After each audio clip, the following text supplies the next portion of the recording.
Hey family, it's your boy Pastor Ron with some Monday Manna. As I was sitting in my own devotional time, the Holy Spirit brought me to a place in the Gospels where Christ was in the Garden of Gethsemane saying, God, please take this cup away from me. He said, whoa, God, time out. This is too much for me. Let's work something out. I changed my mind.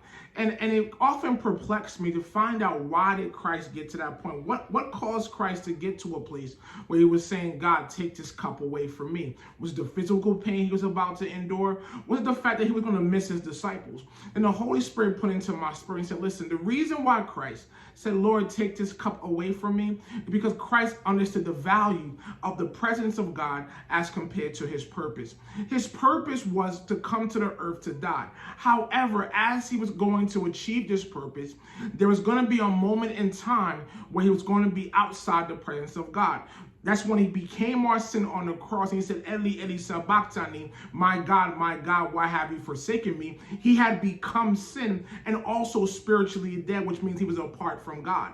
So he got to a place as he was going to achieve his purpose of dying that he had to be outside of his presence. So Christ valued the presence of God so much that he said, God, listen, you could take away my purpose as long as I stay in your presence.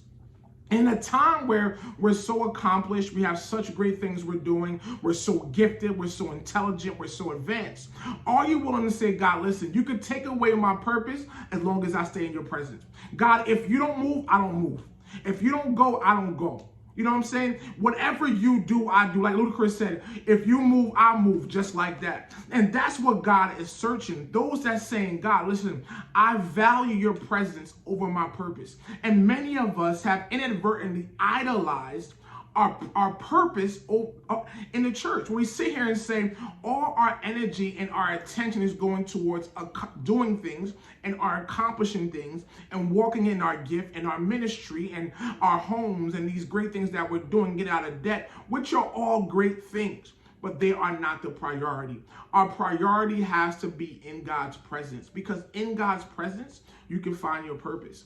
In God's presence, you can find peace while you're pursuing your purpose. So it is important for us to put the presence of God back in its proper place, because the presence should not take place of the purpose.